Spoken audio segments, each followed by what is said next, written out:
अब कैसी है तबीयत बेटा?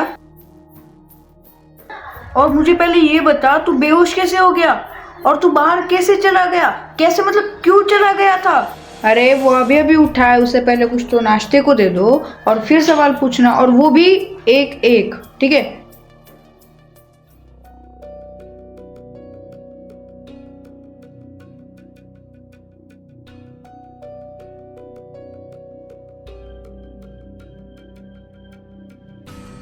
बेटा बेटा क्या हुआ? सब सही चल रहा है ना?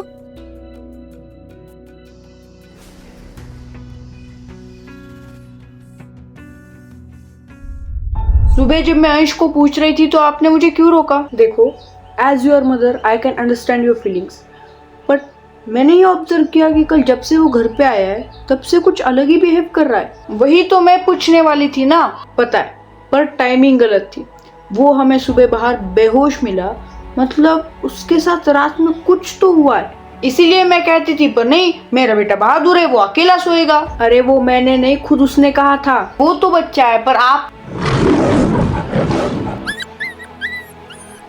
मतलब छोड़ो और एक काम करो। अभी वो आराम कर रहा होगा तो उसके पास जाओ और धीरे से उसे कल के बारे में पूछ लेना। और धीरे से मतलब कम आवाज में नहीं, पहले उसका हालचाल पूछो और धीरे धीरे अपना काम शुरू कर देना। आप भी चलिए ना मेरे साथ। देखो, डॉक्टर ने मुझे उसके साथ ज्यादा देर रहने के लिए मना किया है, इसलिए तुम अकेली जाओ। ठीक है।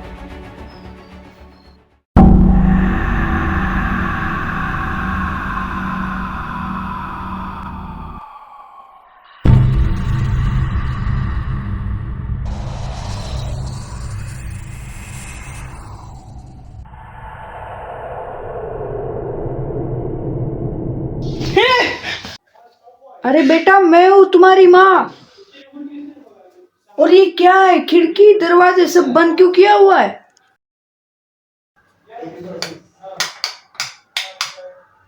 मैंने तो खिड़की और दरवाजा बंद नहीं किया। क्या बात कर रहा है तू? नहीं, कुछ नहीं। बेटा ठीक तो है ना तू? देख, मैं तेरी माँ हूँ, मुझे तेरी बहुत ज्यादा फिक्र होती है, और अगर कोई बात है तो बेझिझक बता दे। नहीं, कुछ नहीं। और हाँ बेटा, अगर कुछ बात नहीं है तो तुझे पता होगा कि आज का तेरा पूरा एक दिन वेस्ट हो गया, तो कल से फाइनल एग्जाम के प्रिपरेशन शुरू कर देना। इस बार तुझे शशांक के आगे नहीं, शशांक के क्यों, पूरे क्लास के आगे जाना है। तुझे इस बार टॉप करना है, पता है ना? ठीक है, चलो फिर आराम कर, मैं चलती हूँ।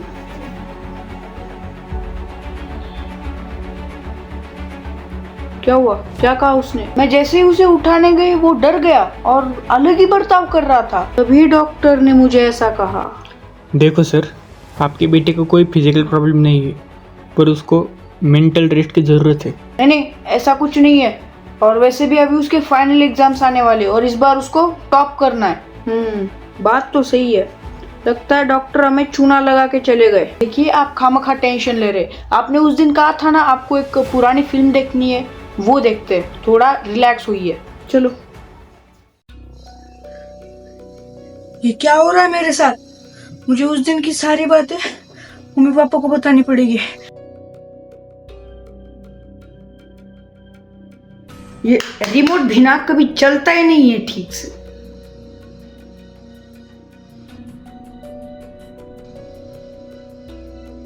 अरे बेटा यहाँ क्यों आया? तुझे आराम की जरूरत है, जाके आराम कर। नहीं मम्मी, वो क्या वो बेटा? पापा एक्चुअली सैटरडे को मतलब कल लंच टाइम में मैं टिफिन खत्म करके जैसे स्कूल ग्राउंड में टहलने के लिए गया था। हाँ हाँ, तो क्या हुआ अंश? अच्छा तो आगे बोल। ग्राउंड में तुझे समझ में आ रहा है कि तू क्या बोल रहा है और क्यों बोल रहा है? बस अब बहुत हो गया। क्या करने वाले हो आप? झुनझुन बाबा? नहीं, हाँ अब वही एक रास्ता है। झुनझुन बाबा रास्ते का नाम है? अरे मतलब अभी वही एक उपाय है, उपाय। अच्छा, जैसे रात को बाहर जाना, सुबह बेहोश मिलना, ऊपर से सुबह से ऐसा बर्ताव करना। और अभी जैसे इसने कहा कि स्कूल के ग्राउंड में आके ही अटक गया, मतलब स्कूल के ग्राउंड में इसके ऊपर किसी ने काला जादू किया है। नहीं अब बहुत हो गया। ये झुन बाबा ये रहा। ओके। अरे बेटा ऐसे क्यों देख रहा है? यहाँ आना है तो यहाँ आके बैठ, वरना अंदर जाके आराम कर। ऐसे क्यों घूर रहा था मुझे? हेलो हेलो बाबा। पता था तेरा फोन आएगा। घर में क्या हो रहा है सब पता है। तेरे बेटे से बात हो सकती है? हाँ हाँ हो सकती है। बेटा अंश। हाँ पापा। यहाँ बेटा, ये ले बात कर। कौन है? झुनझुन बाबा। अरे हेलो बाबा, वो तो भाग गया। सिर्फ मैं नहीं बल्कि इस संसार में कोई भी तांत्रिक तेरी मदद नहीं कर सकता। तुझे अब किसी साधारण मनुष्य की मदद लेनी पड़ेगी। आखिर ये तेरे कर्मों का फल है। क्या हुआ? काट दिया। आखिर ये तेरे कर्मों का फल है। आखिर ये तेरे कर्मों का।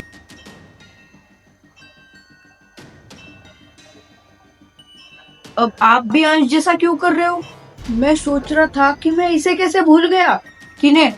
अरे मेरा दोस्त, मेरा क्लासमेट शिवम, उसका बेटा भी हमारे अंश के ही तो क्लास में है ना। हाँ तो वो हमारी प्रॉब्लम सॉल्व कर सकता है। ऊपर से वो खुद एक साइकेट्रिस्ट है। पर हमारा कौन सा प्रॉब्लम है? अंश की प्रॉब्लम। ये शिवम, पर वो अभी इस टाइम पे तो बिजी होंगे ना। साइकेट्रिस्ट से पहले वो मेरा दोस्त है, इसलिए उसे फोन उठाना ही पड़ेगा। और मेरे लिए मेरा बेटा इंपॉर्टेंट है, ना कि उसका काम। हेलो शिवम।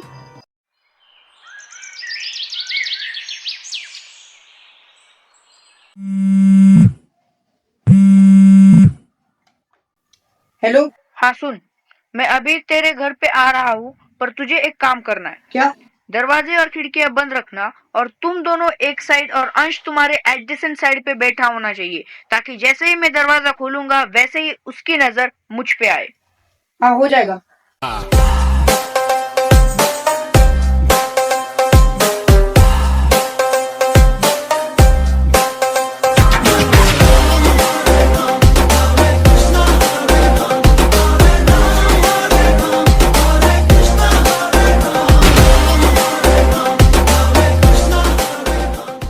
अरे अरे हाँ हाँ, टेंशन मत लो, कुछ नहीं हुआ है भाभी। आप बस उसके मुंह पे पानी छिड़क दो। क्या हुआ था इसे?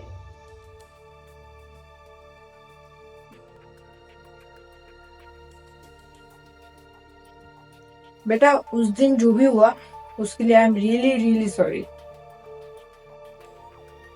तो मैं यहाँ यहाँ पे आया हूँ तुम दोनों को ये बताने कि अंश के साथ उसके स्कूल में क्या हुआ था, उस रात क्या हुआ था, और ये कल सुबह से ऐसा बर्ताव क्यों कर रहा।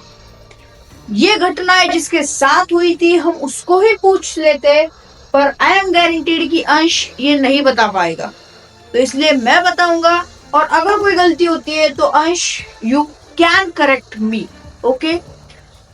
तो बताने से पहले लेट्स प्ले द फ्लैशबैक।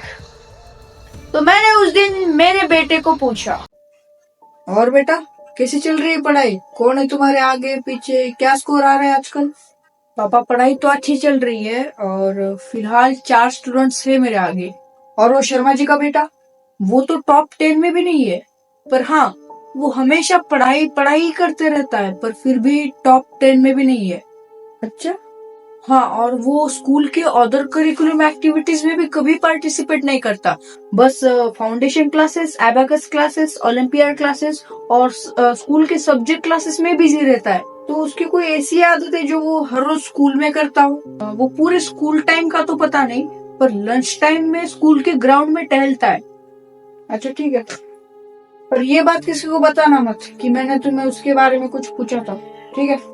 ठीक है। तो अगले दिन मैं अंश के स्कूल में गया अंश का पिता बनके, यानी कि सिक्योरिटी वालों को बता दिया कि मैं अंश का पिता हूँ और उसे मिलने के लिए स्कूल में जा रहा हूँ, ताकि अगर कोई मुझे और अंश को बात करते हुए देख भी ले तो कुछ बोले ना। क्या? हाँ ये जरूरी था। और मैंने देखा कि सारे बच्चे ग्रुप बना के खेल रहे हैं, पर आपका बेटा अंश अकेले ही टहल रहा था। तो मुझे पता चल गया कि भाई ये तो लोनलीनेस का शिकार हो चुका है। और मैं जिस टाइम पे स्कूल में गया था वो एकदम परफेक्ट टाइम था। वो कैसे, वो तुम्हें आगे पता चलेगा। मैं जैसे अंश से मिला मैंने उसे मेरी आइडेंटिटी ये बताई कि मैं तुम्हारे पापा का दोस्त हूँ, और वो मुझे कुछ पूछे उससे पहले मैंने उसके सामने एक ऐसा टॉपिक रख दिया जिसके कारण ही वो सबसे ज्यादा प्रेशराइज था, और वो था मार्क्स का टॉपिक। जैसे ही मैंने अंश को बोला कि बेटा तुम्हारे पापा ने मुझे ये बताया है कि मेरा बेटा तो बहुत मेहनत करता है पर उसे मार्क्स ही नहीं आते, तभी शाम तेरा बेटा लिटरली ब्लैंक हो गया। और तभी मेरा शक यकीन में बदल गया कि अंश नाम का एक लड़का अंडर प्रेशर है। वो किसी टेररिस्ट या फिर किडनैपर के नहीं, बल्कि खुद अपने पेरेंट्स के अंडर प्रेशर है। अब आपको मेरा गुस्सा आ रहा होगा, आपके मन में ये भी चल रहा होगा कि एक पराया आदमी मेरे बेटे के स्कूल में उसकी गलत आइडेंटिटी स्कूल वालों को बता के मेरे बेटे से बातचीत करके हमें जज कैसे कर सकता है। ये अधिकार उसे किसने दिया। मुझे भी यही लगा कि मैं ये क्या पागलपंती कर रहा हूँ, पर आगे जो हुआ उसने मुझे आप लोगों को इस तरह से जज करने के लिए मजबूर कर दिया। तो सुनिए, आगे की कहानी बहुत ज्यादा भयानक है। और फिर मैंने अंश से ये कहा कि बेटा मैं भी बचपन में तेरी तरह ही था, मैं भी पढ़ाई तो बहुत करता था पर मार्क्स ही नहीं आते थे। तो मुझे मेरे गुरु ने एक ऐसी चीज दी जिसके कारण मैं आज मेरे लाइफ में एकदम सक्सेसफुल हूँ। और जैसे मैंने ये बताया अंश ने तुरंत मुझे ये पूछ लिया कि वो चीज कौन सी है, और तभी अंश को पता नहीं पर मुझे पता चल गया कि अंश मेरे जाले में तो फंस चुका है। और मुझे ये पता था कि मैं जो आगे करने वाला हूँ उसके कारण अंश के बिहेवियर में एक ऐसा चेंज आएगा जिसको कोई इंसान नहीं बल्कि सिर्फ तांत्रिक निपटा सकता है। ऐसी मेंटेलिटी तेरी है श्याम, और मुझे पता है कि तेरे पहचान में सिर्फ एक ही बाबा है, वो है बाबा झुनझुनवाला। और इसीलिए मैंने उसके दिमाग में बाबा झुनझुनवाला का डर ऐसा बिठा दिया कि उसकी और बाबा झुनझुनवाला की बात ही नहीं हो पाई। तो फाइनली अब टाइम है वो चीज रिवील करने का। तो मैंने उसे वो चीज दिखाई कि बेटा ये देख, ये है लड्डू।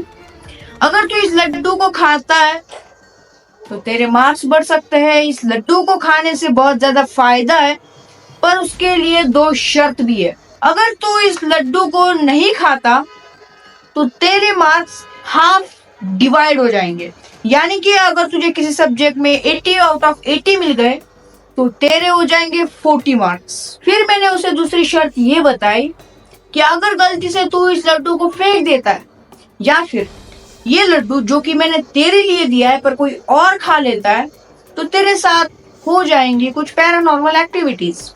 जैसे कि तुझे सुनाई देंगे घुंघरू की आवाज, पायल की आवाज, तुझे ऐसा लगेगा कि तेरे सराउंडिंग में कोई तो भाग रहा है, तुझे कोई तो भागते हुए दिखाई देगा, तुझे चुड़ैल दिखाई देगी, या फिर तुझे कोई मरा हुआ इंसान दिखाई देगा, या फिर गर्दन कटा हुआ शरीर। इतनी डरावनी बातें सुनकर भी शाम तेरा बेटा लड्डू के लिए जब हाथ आगे करता है, तब मुझे पता चला कि तेरे बेटे को अपने जान से ज्यादा अपने मार्क्स की परवाह है। और फिर क्या, मैंने उसे वो लड्डू दे दिया और डरावनी आवाज में उससे कहा, बेटा खा ले लड्डू, बेटा खा ले लड्डू। इसलिए क्योंकि मुझे पता था अभी कुछ ही मिनट में रिसेस की बेल हो जाएगी और ये लड्डू नहीं खा पाएगा। और लकीली कुछ मिनट की जगह कुछ सेकंड में ही बेल बज गई और मेरा तो काम हो गया, क्योंकि ये बिना लड्डू खाए ही वहां से चला गया। अब इसके आगे जो हुआ वो मेरे बेटे ने मुझे बता दिया। अब जैसे ही अंश क्लास में गया, मेरे बेटे ने उसके हाथ से वो लड्डू छीन लिया और खा लिया। अब मेरे 20 साल के एक्सपीरियंस से मुझे ये तो पता चल गया कि अब अंश के दिमाग में ये लड्डू और मेरे मार्क्स का कुछ क्या कनेक्शन हो सकता है। भाई ये फालतू चीज है। इस थॉट की जगह पे उसके दिमाग में सिर्फ ये थॉट चल रहा होगा कि अब मेरे साथ पैरानॉर्मल एक्टिविटीज होंगी, अब मुझे घुंघरू की आवाज सुनाई देगी, अब मुझे कोई तो भागता हुआ दिखाई देगा, अब मुझे गर्दन कटा हुआ शरीर दिखाई देगा। और यही वो सोचते रहा, है ना बेटा अंश? उस रात उसको नींद ही नहीं आई। घुंघरू की आवाज आई, पायल की आवाज आई, उसके पीछे से कोई, उसके आगे से कोई, उसके बाजू से कोई भाग रहा है, ऐसे उसको महसूस हुआ। और जैसे ही वो तेरे पोर्च में एंटर हुआ, आगे वाले नैरो सी जो छोटी सी स्पेस है, उसे उसमें कोई तो भागता हुआ नजर आया। और ये देखते ही तेरा बेटा बाहर बेहोश हो गया। अब आपको लग रहा होगा कि ये सारी बातें मैं किस बेसिस पे कह रहा हूँ और इतने कॉन्फिडेंटली क्यों बोल रहा हूँ। तो देखो, रात भर तो मैं यहाँ पे पहरा नहीं दे रहा था, पर सैटरडे के दोपहर को ही मैंने आपके घर के सामने जो और एक घर है, उनके घर ओनर से बात करके उनके टेरेस पे एक हिडन कैमरा लगा दिया था, जो कि आपके पूरे पोर्च को कवर करता है। और वही इंसिडेंस मैंने रात में देखा और पता चल गया मेरा काम हो चुका है। अब आगे ये कैसा बर्ताव करेगा वो तो मुझे मेरे एक्सपीरियंस से पता ही था। अब जब वो अगले दिन सुबह उठा, उसके दिमाग में सिर्फ यही चल रहा था कि रात में मेरे साथ ऐसी भयानक चीज हो सकती है, तो आगे मेरे साथ क्या होगा। इसके कारण ना वो ब्रेकफास्ट पे कंसंट्रेट कर पा रहा था, ना वो किसी और चीज पे कंसंट्रेट कर पा रहा था। हर बार डरा हुआ रहता था, सोचता रहता था, और ये मुझे पता था। और हाँ, अब एक सवाल आता है कि बाबा झुनझुनवाला से इसने बात क्यों नहीं की। तो बाबा झुनझुनवाला मेरे इस ड्रामा में शामिल नहीं थे। मुझे ये पता था कि इसके दिमाग में ये चल रहा होगा कि अगर झुनझुन बाबा को ये पता चल गया कि उन्होंने दिया हुआ लड्डू किसी और ने खा लिया है, जो कि मैंने इसके लिए दिया था, तो वो क्या बोलेंगे। इसके डर में ही इसने उनसे बात नहीं की। अब इस स्टोरी को ज्यादा लंबा और कॉम्प्लिकेटेड ना बनाते हुए, सवाल ये नहीं है कि मुझे ये किसने कहा करने के लिए या फिर मैंने ये क्यों किया। तो सवाल ये है कि मैं ये करने पे मजबूर क्यों हुआ। तो आंसर है श्याम सर और मैडम, आपने आपके बेटे के दिमाग को माचिस का बॉक्स यानी कि मैच बॉक्स बना के रखा है। उसके दिमाग को आपने बचपन में माचिस की बॉक्स की तरह खोला और माचिस की तिल्लियां जैसे ही उसके दिमाग में science, math, English, foundation, abacus और डिफरेंट ओलंपियाड ऐसे कॉम्पिटिटिव एग्जाम्स का ही भूत भर दिया और उसे बंद कर दिया। अब उसके दिमाग में दूसरा कुछ भी नहीं चलता। सच बताना, क्या वो कभी घर में पॉलिटिक्स के बारे में बात करता है या फिर क्रिकेट के बारे में बात कर सकता है या फिर फुटबॉल की? कभी भी नहीं करतेगा। वो कभी भी इस बारे में बात नहीं करेगा, क्योंकि उसका माचिस की बॉक्स में की जो तिल्ली है वो तो किसी और चीज से ही भरी हुई है। मुझे जब तेरा फोन आया तब मुझे लगा कि ये ऐसा ही होगा, क्योंकि कुछ महीने पहले ही मुझे सेम केस आया था और मैंने उसी को भी इस तरह से ही सॉल्व किया था। तो मैंने उस दिन उसके ग्राउंड में जाके इसके माचिस की तिल्ली को दिमाग को खोला, उसमें से जो सिर्फ पढ़ाई का भूत सवार था वो निकाल दिया और उसके अंदर एक ऐसा डर बिठा दिया जिसके कारण अब आपको समझ में आ रहा होगा कि वो कितने प्रेशर में।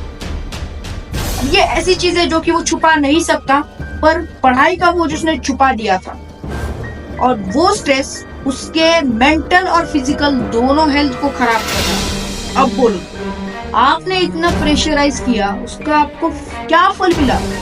I am really sorry Shivam. मुझे सॉरी बोलने से कुछ नहीं होने वाला, आपको सॉरी आपके बेटे को बोलना पड़ेगा। अर्श बेटा, आई एम रियली सॉरी। समझ ही नहीं पाया कि मेरे एक्सपेक्टेशन के नीचे तुम कितने प्रेशराइज्ड हो। आई एम रियली सॉरी बेटा। और मैं शिवम आज तुम्हें ये वादा करता हूँ, इसके आगे कभी भी मैं मेरे बेटे को प्रेशराइज नहीं करूंगा, चाहे वो कितने भी मार्क्स लेके आए, मैं उस पर खुश हो जाऊंगा। तो दर्शकों, अगर आपके भी बच्चे, चाहे बेटा हो या बेटी हो, जरूरी नहीं है कि आपका बेटा बेटी सिर्फ एजुकेशन नाम के फील्ड में ही आगे जाए। उसका टैलेंट स्पोर्ट्स में हो सकता है, आर्ट्स में हो सकता है और सॉफ्ट किसी भी चीज में हो सकता है। प्लीज उनको प्रेशराइज मत करो कि तुम्हें मैंने जो कहा वही बनना पड़ेगा, क्योंकि उससे उनकी mental as well as physical health भी खराब हो जाती है। And if you are watching this video alone, then I am requesting you to watch this video with your parents or either share this video with your parents. I think it will help them to understand your feelings. Thanks for watching.